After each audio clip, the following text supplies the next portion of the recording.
muy difícil para todos nosotros está siendo la economía argentina, para el bolsillo de cada uno, y encima nos obligan a entender la macroeconomía también, que tiene una consecuencia en el bolsillo de todos nosotros. Como decía, Eduardo González Olín está con nosotros, economista, que nos va a ayudar a desentrañar esto que nos está pasando a los argentinos, que imagino no es de ahora. Por supuesto, hablamos de una historia pesada, pero que hay que resolverla en definitiva. Y hasta ahora no ha sido posible. No se logra, y sobre todo, digamos, porque ya hay un consenso, inclusive en la economía de distintas escuelas. Bueno, ya hay un consenso de distintas escuelas que estamos frente a una mala praxis del actual gobierno, que ha llegado a un endeudamiento muy grande, un endeudamiento, digamos, en moneda extranjera, en dólares, y el problema fundamental que el gobierno trata de tapar es que faltan dólares. Entonces el gobierno pone por delante el déficit fiscal. Es un problema, pero el principal problema es la falta de dólares. Y justamente para poder conseguir dólares vos tenés que tener una economía en movimiento exportando. Y recién justamente lo estamos viendo a Valle, que yo coincido con él, se quiere, digamos, incentivar las exportaciones y se le sacan justamente todo lo que significan los impuestos que se cobran acá en el país. O sea, la actividad, digamos, industrial tiene impuestos internos. Sí. Y entonces es tonto querer exportar esos impuestos. Entonces lo que se hace justamente son los reintegros que le sacan esos impuestos para que el producto que queremos nosotros exportar sea más barato. Bueno, justamente se hace lo contrario. Entonces se encarece las exportaciones. Y entonces justamente lo que nosotros queremos hacer es exportar para tener dólares y no lo vamos a tener. Y después, bueno, tenemos todo el mecanismo financiero que están todos viendo ahora el gobierno, que está sacando, digamos, dinero de las LEVAC, que era una barbaridad tener 1.200.000 millones de pesos en LEVAC, pero la está trasladando, ¿no es cierto?, a las LELIC, a las NOTES y a las notas capitalizables. O sea, están moviendo la plata... Pasó de un título a otro, digamos. Están moviendo la plata de un lugar a otro.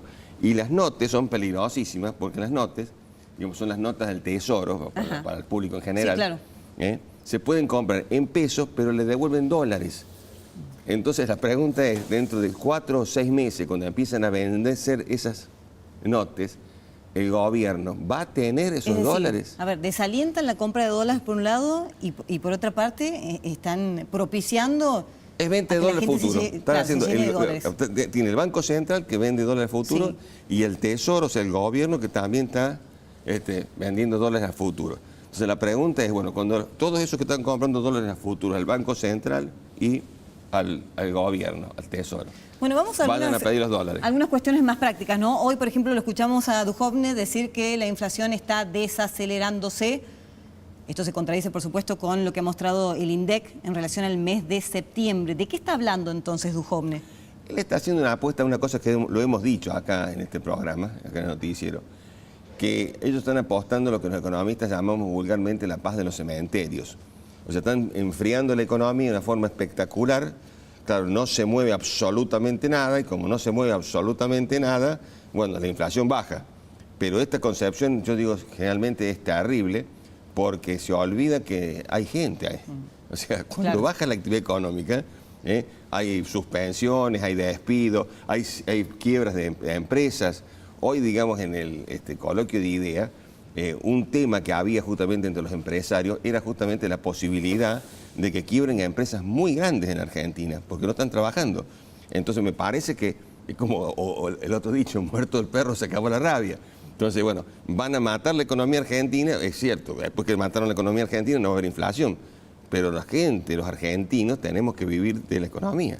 Entonces, para mí, digamos, una política equivocada que no está atacando el centro de la cuestión, porque justamente la inflación en Argentina es una inflación estructural, no es monetaria. O sea, para mí el gobierno tiene un mal diagnóstico. O sea, ¿por qué existe esta inflación?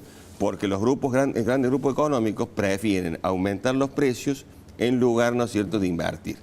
Entonces, estamos en una paradoja que tenemos una digamos, capacidad ociosa en la industria que sigue aumentando los precios. Bueno, un gobierno, digamos, medianamente racional le dice, miren, muchachos, comiencen a ocupar esa digamos, capacidad ociosa, y si se comienza a producir más y comienza a haber más producción, los precios empiezan a bajar. Tenemos la productividad de los años 50, se lo escuchó decir también a Sica, ¿no? Nosotros vamos a salir, digamos, en este momento vamos a terminar este año con un Producto Bruto similar al 2015, ligeramente más bajo, y el año que viene ya francamente más bajo. Es decir, es como que la economía argentina no solamente no creció en estos 3, 4 años, sino que ha descendido. Y para colmo, ha aumentado la población. Entonces, cuando nosotros usamos otro indicador, que es el Producto Bruto Per cápita, digamos, cuánto lleva cada argentino de la generación de valor, nosotros vamos a terminar el año que viene con un Producto Bruto Per cápita sensiblemente menor que el que teníamos en 2015. Bueno, otro tema fundamental, avisora el economista acá, que es muy poco probable que se termine aprobando el presupuesto 2019 porque hay mucha disidencia. Sí, el problema fundamental... ¿Y esto qué significa? Digo, ya, sí. no tener presupuesto, ¿no? Para gobernar. El problema fundamental es que técnicamente es malo. O sea, yo digo, aún las personas que están, digamos, de acuerdo con la filosofía del ajuste, desde un punto de vista técnico, el presupuesto no cierra. ¿Por qué? Les doy algunos ejemplos rápidos. Por ejemplo, la recesión lleva a que un impuesto como el IVA, que es un impuesto importantísimo, caiga. Entonces, el cálculo que se hace del IVA, de la recaudación de IVA, todos los analistas pensamos que es demasiado optimista. El impuesto a las ganancias, justamente estamos viendo que las empresas están perdiendo, por lo tanto, el impuesto a las ganancias el año que viene, que es contra las ganancias de este año, que es un muy mal año, va a ser también más bajo.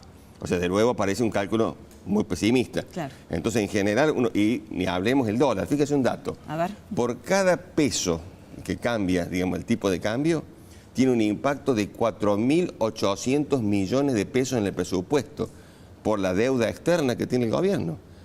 Entonces, cuando estamos con una franja de 10 pesos, 34, 44 pesos, tenemos una variabilidad en el presupuesto de 48.000 millones de pesos. Bueno, se hace como incalculable. ¿No tendría que haber ido el gobierno nacional al Fondo Monetario Internacional? ¿No tendría que haber recurrido o no tenía alternativa? No, en general tenía otras alternativas. Lo que pasa, digamos, que él está muy atalonado en una concepción, digamos, una concepción muy chiquita, de un punto de vista teórico, que es la escuela neoclásica, y dentro de los neoclásicos yo diría los talibanes del neoclásico, ¿no? Porque realmente no, piensan que el mercado tiene que resolver absolutamente todo. Cuando uno hace un repaso de todos los países del mundo, pueden nombrar Estados Unidos, Francia, Alemania, Japón, aquello que se le ocurra, en todos interviene el Estado, en todos regula el Estado. Acá se ha retirado totalmente el Estado y también lo dije en este programa, la economía argentina es el 0,83% del PBI mundial. Somos un granito de arena en el desierto del Sahara. Entonces, si vos no tenés regulaciones, estás a merced justamente de los grandes grupos económicos internacionales. Bueno, lo último, yo siempre trato de buscar alguna esperanza, alguna salida, ¿no? Porque algo tenemos que hacer bien, digamos, para poder revertir o empezar a revertir esta situación. Y es lo que ¿Qué debiera hacerse? Bueno, justamente lo que están pidiendo es lo que no quiere el gobierno. El gobierno dice que este es el rumbo. Ya están muchísimo...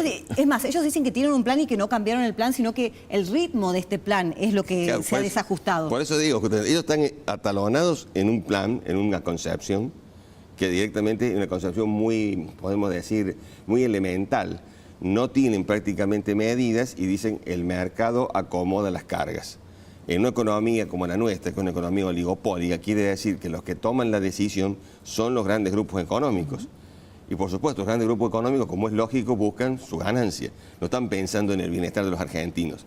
Entonces, en la mayoría de los estados, como decíamos recién, en la mayoría de los estados, hay, digamos, una transacción. Último, ¿por qué el presidente no llama a los grupos oligopólicos? Bueno, esa es la pregunta del... No, eso es interesantísimo. A ver, ¿por qué no lo hace? Digamos, si son unos cuantos encima. No, esa es la pregunta que todos nos hacemos, inclusive de gente qué sé yo, como Melconian, que gente, digamos, que está, digamos, coincidiendo ideológicamente con el gobierno. Este es un gobierno donde están los grupos económicos. Entonces, por eso justamente uno se pregunta, ¿por qué el presidente, como que hay una falta de liderazgo entonces?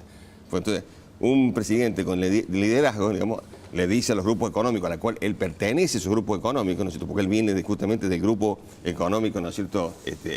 Macri se llama, que tiene un montón de empresas. Bueno, él es uno de ellos, el padre de él, el fundador, es uno de ellos. Todos se preguntan, ¿por qué no los llama? Y le dice, bueno, muchachos, aflojen un poco. Bueno, pues, esa es una pregunta que se hacen todos.